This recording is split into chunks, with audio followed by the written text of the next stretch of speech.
जय हिंद aspirants, this is Ahir and welcome back to SSB crack exams. Alexei Navalny ये कोई नया नाम नहीं है और इस नाम को परिचय की ज़रूरत नहीं है। सबसे इम्पोर्टेंट सा रीज़न इसके लिए ये है कि रशियन प्रेसिडेंट व्लादिमीर पुतिन आज के ज़माने में अगर किसी को अपना सबसे फियर्सेस्ट अपोजिशन लीडर मानते थे या फिर जिससे उन्हें थ्रेट लगता था, वो दरअसल अलेक्सी नावल्नी ही थे। लेकिन अब दुखद बात यह है कि अलेक्सी नावल्नी इस दुनिया में नहीं रहे। रिसेंटली उनका डेथ हुआ है और ये दरअसल ऑफिशियली भी अनाउंस किया जा चुका हुआ है।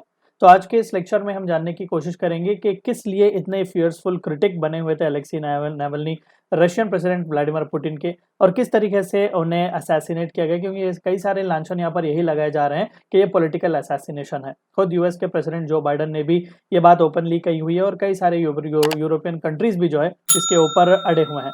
तो आइए आज के इस लेक्चर को शुरू करते हैं।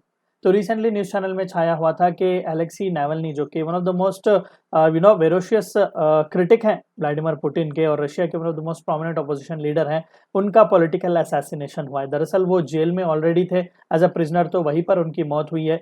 कुछ भी क्लैरिफिकेशन यहाँ पर क्रेमलिन की तरफ से हमें देखने को नहीं मिला हुआ है कि क्या क्या पर्पसेस वगैरह है। कहा जा रहा है कि अभी डेथ किस लिए वजह से हुई है उसके बारे में अभी जांच जो है वो की जा रही है, लेकिन अभी भी वाइड स्प्रेड स्पेक्यूलेशन सब हमें यहाँ पर देखने को मिल रहा है कि नो डाउट ये क्रेमलिन ऑर्केस्ट्राड ही पॉलिटिकल असैसिनेशन हम कह सकते हैं।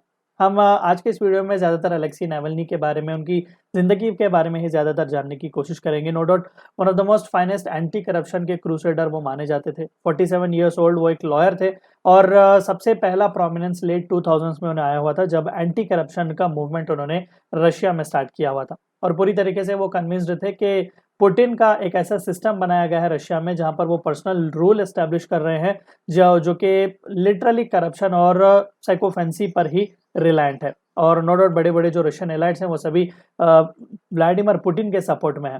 और 2011 और 12 में भी जब पुतिन के खिलाफ डेमोन्स्ट्रेशंस किए गए थे, सो अलेक्सी नावल्नी जो थे one of the among the first थे जिन्हें अरेस्ट किया गया था। और जब रिलीज किया गया तो कंटिन्यूसली वो प्रोटेस्ट करते ही रहे पुतिन के खिलाफ। और 2013 में मॉस्को के मेयोरल इलेक्शन के लिए भी वो खड़े हुए थे। अब देखिए अगेंस्ट सभी ऑड्स, क्योंकि यहाँ पर हुआ क्या कि स्टेट मीडिया पूरी तरीके से कवरेज पुतिन के कैंडिडेट को यहाँ पर दे रहा था। सो इनकम्बेंट पुतिन के जो कैंडिडेट थे उन्हीं को सबसे ज़्यादा कवरेज, उन्हीं को सबसे ज़्यादा सपोर्ट यहाँ पर देखने को मिल रहा था। लेकिन फिर भी against all odds 27% of the votes जो है वो नावल्नी को मिले हुए थे। सो ये बहुत ही हिस्टोरिक सी चीज़ आप कह सकते हैं कि एक अपोजिशन लीडर को बिना किसी पब्लिसिटी वगैरह के इतना सारा वोट्स मिलना ये बहुत ही रेयर है। अब नंदलेस नावल्नी जो थे वो रशिया के नेशनल कॉन्शियसनेस में हमेशा से ही रहे हैं। अब और जाहिर सी बात है कि वेस्ट भी कई बार उन्हें सपोर्ट करते ही रहा है, यूएसए हो या फिर कई सारी यूरोपियन कंट्रीज हो। उन्होंने खुद का भी यूट्यूब चैनल लॉन्च किया हुआ था जो कि लगभग 6.2 मिलियन सब्सक्राइबर्स से भी ज़्यादा हमें मेंबर्स वहाँ पर देखने को मिल रहे हैं। तो कंटिन्यूसली वहाँ पर ना वो हमेशा से इस तरीके की वीडियोस अपलोड करते रहे जहाँ पर वो प्रोटीन से रिलेटेड जो कुछ भी चीज़ें हो, रशिया में जो करप्शन चल रहा हो, ना जो कोई भी इंपॉर्टेंट सी चीज़ें रशियन सिस्टम से जुड़ी हुई हो, वहाँ पर वो अपलोड करते ही रहते थे। अब क्रेमलिन ने भी कोई कसर नहीं छोड़ी उन्हें प्रोसिक्यूट करने में। सो क्रेमलिन ने जितना भी हो सकता था उतना अपना जोर जमाया, क्योंकि पुतिन के साइड वो थे। तो नो डाउट अलेक्सी नावल्नी को एक एक्सट्रीमिस्ट और एक सीआईए का पपेट भी बताने का करार उन्होंने दिया। अब हुआ क्या कि सबसे मेजर असैसिनेशन अटेम्प्ट ऑलरेडी हो चुका हुआ था अगस्त 2020 में, जब एक फ्लाइट में जब वो सर्बिया से मॉस्को जा रहे थे तो वहाँ पर उन्हें नोवोचोक नाम का एक न्यूरोटॉक्सिन दिया गया था। अब ये ऐसा न्यूरोटॉक्सिन है जो खासकर रशियन सीक्रेट एजेंट्स अपने वेपन की तरह इस्तेमाल करते हैं। तो जाहिर सी बात है कि कहीं ना कहीं रशियन इंटेलिजेंस सर्विसेज का भी हाथ यहाँ पर होगा उनके असैसिनेशन के अटेम्प्ट में।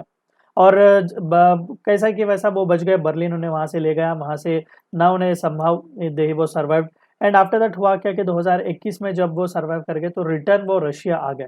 और रिटर्न जैसा ही वो आए इमीडिएटली उन्हें अरेस्ट किया गया पेरोल वायलेशन के लिए। अब देखिए खास बात यह है कि रशिया में जितने भी अपोजिशन लीडर्स हैं जो पुतिन के खिलाफ आवाज़ उठा रहे हैं, वो या तो देश छोड़ के गए या फिर वो अभी जिंदा नहीं है। हम उनके बारे में भी डिस्कस करेंगे। सो जैसा ही वो आए पेरोल वायलेशन के लिए उन्हें अरेस्ट किया गया एंड सिंस देन वो प्रिजन में ही है। और रिसेंटली अगस्त 2023 में उन्हें 19 साल का सेंटेंस जो है वो दिया गया है था।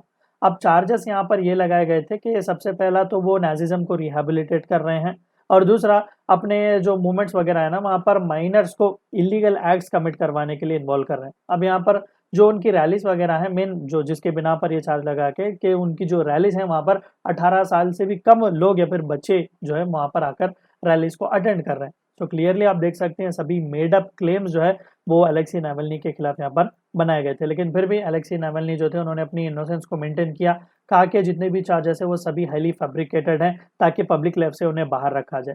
एमनेस्टी इंटरनेशनल ने उनके इस जिंदगी को देखकर, उनके इस स्ट्रगल को देखकर उन्हें प्रिजनर ऑफ कंसाइंस भी कहा हुआ था। जाहिर सी बात है कि he withstood with his conscience, और बाद में दिसंबर 2023 में उन्हें one of the worst jail facilities Arctic prison को भेजा गया था, जिसका नाम पोलर वुल्फ कॉलोनी है। यहाँ पर आप उसकी इमेज देख सकते हैं। मॉस्को से नॉर्थ ईस्टर्न रीजन में 1900 किलोमीटर की दूरी पर यह है, आर्कटिक सर्कल के बहुत ही करीब है। और कई सारे लोगों का कहना यह है कि रशिया का one of the toughest panel colonies है ये, जहाँ पर लंबी और ठंड डार्क विंटर्स हमें देखने को मिलते हैं और समर्स में मस्कीटोस का क्लाउड यहाँ पर हमें देखने को मिलता है, यानी कि जो कोई भी प्रिजनर है उसकी ज़िंदगी पूरी तरीके से यहाँ पर हराम। और अलेक्सी नावल्नी की बात करें तो लगभग 280 डेज वो आइसोलेशन में थे, किसी से भी उनकी बातचीत होने नहीं दे रहे थे। अब देखिए नावल्नी जो थे वो लास्ट प्रोमिनेंट पुतिन के क्रिटिक थे जो कि रशिया में थे, क्योंकि इधर जो उनके क्रिटिक्स हैं वो कंट्री छोड़ के भागे वेस्टर्न कंट्रीज में उन्होंने शरण लिया हुआ है, या फिर ज़्यादातर उन्हें असैसिनेट किया गया। 2015 में बेस्ट एग्जांपल अपोजिशन के लीडर थे बोरिस नेमट्सोव नाम के, यहाँ पर आप उनका इमेज देख सकते हैं। सो बोरिस को भी यहाँ पर मार दिया गया था मॉस्को ब्रिज के ऊपर जब वो जा रहे थे। और रिसेंट जो एक और असैसिनेशन का केस हमें देखने को मिला अगस्त 2023 में हुआ था। वेगनार के चीफ येवगनी प्रिजोगिन, जो कि वेगनार चीफ के जो ग्रुप थे, चीफ के जो हेड थे, उन्होंने बगावत की हुई थी, तो इमीडिएटली पुतिन ने भी वार्निंग दिया हुआ था और कपल ऑफ डेज में ही एक प्लेन क्रैश में उनकी डेथ हुई। अब देखने की बात यह है कि आगे आने वाले महीने रशिया में पोल्स हो रहे हैं और पुतिन एक और टर्म यहाँ पर लोगों से चाह रहे हैं ताकि वो अपने रूल को 2030 तक एक्सटेंड कर सकें। तो ये थी चंद बातें आपको इस वीडियो में जाननी थी। वीडियो को एंड करने से पहले आप सभी को एक और बार याद दिला दूं कि एसएसबी क्रैक एग्जाम्स के पास एसएसबी इंटरव्यू से related full fledge online course available है। हर महीने इसके नए बैचेस स्टार्ट होते हैं, अपने फ्रेंड्स के साथ भी इन्फॉर्मेशन शेयर कीजिएगा। We also provide you courses like NDA, CDS, AFCAT and warrior written is a good which you should use so that you get 10% discount. Meet you next time, until then stay healthy, stay safe. Thank you for watching my lecture. जय हिंद। अगर आप एक defence aspirant हैं और SSB interview, NDA, CDS, AFCAT जैसे exams के लिए प्रिपेयर कर रहे हैं तो आप एसएसबी क्रैक एग्जाम्स के कोर्स को चेक करना ना भूलें। आप हमारी लर्निंग एप्लीकेशन को गूगल प्ले स्टोर से भी डाउनलोड कर सकते हैं।